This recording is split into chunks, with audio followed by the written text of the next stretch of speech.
Assalamualaikum warahmatullahi wabarakatuh. Saya Ketua Kumpulan untuk kumpulan 13. Jadi tema yang telah dipilih oleh kami adalah tema penghayatan terhadap rukun negara. Dan tajuk untuk kajian kami adalah sama seperti tajuk untuk video ini. Jadi setelah melepasi beberapa fasa dan menyelesaikan tugas tertentu, kami tiba di fasa akhir di mana kami perlu membuat video tentang analisis dan refleksi terhadap projek yang telah kami jalankan. Jadi mari sama-sama saksikan pembentangan kami ini.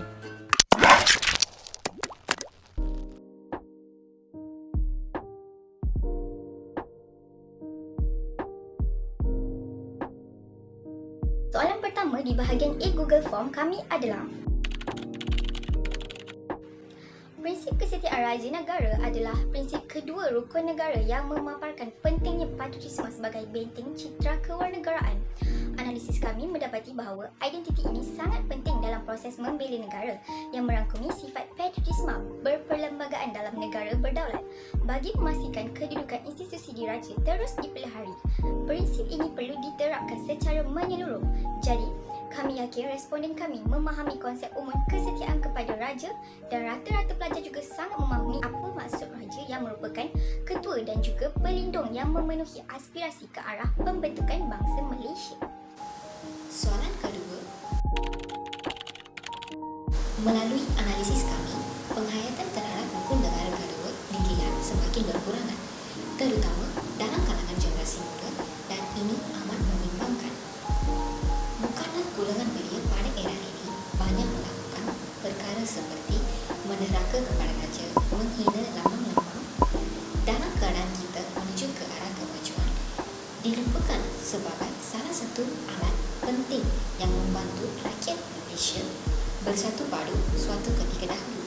Ia sepatutnya bukan setakat dibaca atau dihafal, tetapi juga diamalkan dalam kehidupan seharian kita. Okey, soalan ketiga.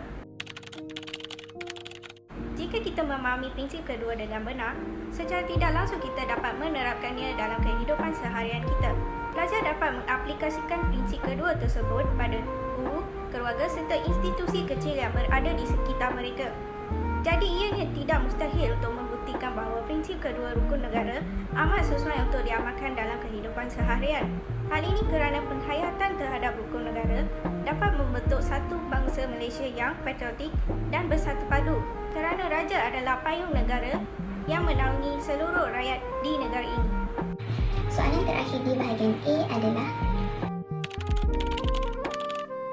pada zaman pasca moden ini, mempertahankan prinsip rukun negara merupakan sesuatu yang sangat wajar dan mudah. Kita boleh lihat pelbagai perkara yang berlaku pada tahun-tahun lepas, seperti isu bendera digantung secara terbalik yang disiarkan oleh Abdul Rahman Taimin pada 13 Ogos 2020 dalam Metro, melukis mural pemimpin dengan lukisan yang menghina seperti yang dinyatakan oleh Al-Maswah Haji Cik Ros pada 20 Julai 2020. Dari situ kita dapat melihat bagaimana remaja yang aktif di media sosial mengecam tindakan tersebut. Mereka sedar bahawa perkara tersebut telah menghina institusi raja dan negara. Kami dapat mendefinisikan perkara tersebut sebagai mempertahankan prinsip rukun negara. Okey, kita dah masuk ke bahagian B. Pernyataan pertama di bahagian B ialah: kebanyakan responden memberi respon sangat setuju. Saya percaya bahawa keseluruhan responden faham akan maksud negara itu sendiri, seperti dalam Kamus Dewan Bahasa dan Pustaka, iaitu negara adalah sekelompok masyarakat yang mendiami sesebuah kawasan dan mempunyai kerajaan yang memerintah. Dengan memahami maksud tersebut, secara tidak langsung setiap di dalam diri masyarakat sudah jelas bahawa kita perlu setia akan raja dan negara. Dengan itu, istilah berkorban di dalam ayat di atas merangkumi usaha bagi seorang pelajar untuk belajar dengan bersungguh-sungguh dan mendapatkan keputusan yang cemerlang. Sekiranya pelajar tersebut mampu mendapatkan pekerjaan yang baik, dia akan menyumbang kepada pembangunan negara yang semakin maju dari pelbagai aspek termasuklah ekonomi, sosial dan sebagainya. Seterusnya, ia akan membantu meningkatkan imej negara untuk terus maju ke bersada dunia. Pernyataan yang kedua ialah: kita mesti faham perlembagaan yang ada pada masa kini mencatat peranan raja sebagai ketua negara, ketua negeri dan ketua agama Islam. Perlembagaan juga menduduki tempat hierarki yang paling tertinggi berbanding hierarki YDPA di dalam sistem pemerintahan di Malaysia. Melalui analisis kami mendapati bahawa anak-anak muda adalah bakal dan ada juga yang telah menjadi pemimpin negara. Kita juga perlu tahu bahawa sistem raja berperlembagaan dan demokrasi berparlimen merupakan paksi kepada negara. Negara akan terus maju dan gemilang jika kita terus mempertahankannya. Perkara-perkara ini harus disokong dengan institusi diraja. Raja perlulah membuat lawatan ke rumah orang susah dan memberi bantuan kepada rakyat. Dengan itu, kita dapat melihat bahawa raja bukan sahaja bersemayam di istananya. Malah, raja juga turut tumpah dan mendengar rintihan rakyatnya sendiri. Daripada perkara itu, kita dapat memupuk perpaduan sesama rakyat. Pernyataan terakhir di bahagian B ialah patriotisme bermaksud semangat atau perasaan cinta yang kuat kepada tanah air. Sifat mulia dan murni ini sememangnya telah dipraktikkan sejak dulu lagi bagi menjaga nama negara dengan mempunyai rakyat yang berjiwa cinta akan negara. Contohnya, dari Kerajaan Akbar tersebut, kita dapat lihat kesan aktiviti dalam sambutan tersebut secara tidak langsung dapat melahirkan pelajar yang lebih bersatu padu kerana pelajar sebagai golongan muda merupakan penentu pembangunan negara. Mengikut kata Profesor Maria Dr. Mahathir Ismail, patriotik ini adalah sikap terpenting untuk mempertahankan dan mendaulatkan negara, bangsa dan agama. Sememangnya, dengan melafazkan rukun negara itu sendiri dapat menyemarakkan semangat patriotik dalam diri pelajar, apatah lagi jika setiap prinsip tersebut difahami, dihayati dan disemai.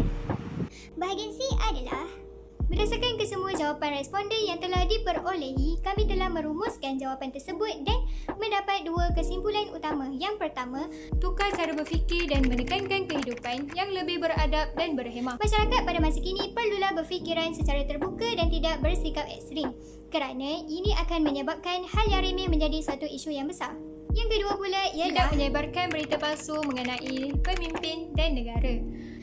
kerana hal ini boleh menyebabkan nama negara akan menjadi buruk dan apabila berterusan ianya akan sukar untuk dibendung. Oleh itu, setiap masyarakat yang menikmati kemudahan di negara ini bertanggungjawab untuk menjaga nama baik negara.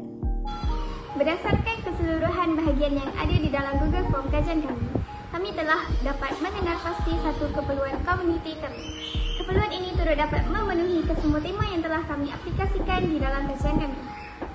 Keperluan komuniti kami adalah sistem pendedahan berkenaan raja dan negara. Kami sedar bahawa komuniti kajian kami masih tidak didedahkan dengan lebih mendalam berkenaan raja dan negara. Kempen ini boleh berlaku dalam pelbagai cara dan juga boleh diusahakan oleh pelbagai pihak termasuk NGO. Antara perkaranya, karnival mengenai raja, pertandingan di media sosial, ceramah dan sebagainya. Kita dapat lihat bahawa adanya kempen anti dadah dan kempen sayangi alam sekitar berhasil membuka mata dan menyedarkan rakyat tentang objektif kempen tersebut. Jadi, dengan adanya kempen untuk raja dan negara, pendedahan tersebut akan dapat dilakukan dengan lebih mudah. Itu sahaja dari kami. Sekian, terima kasih.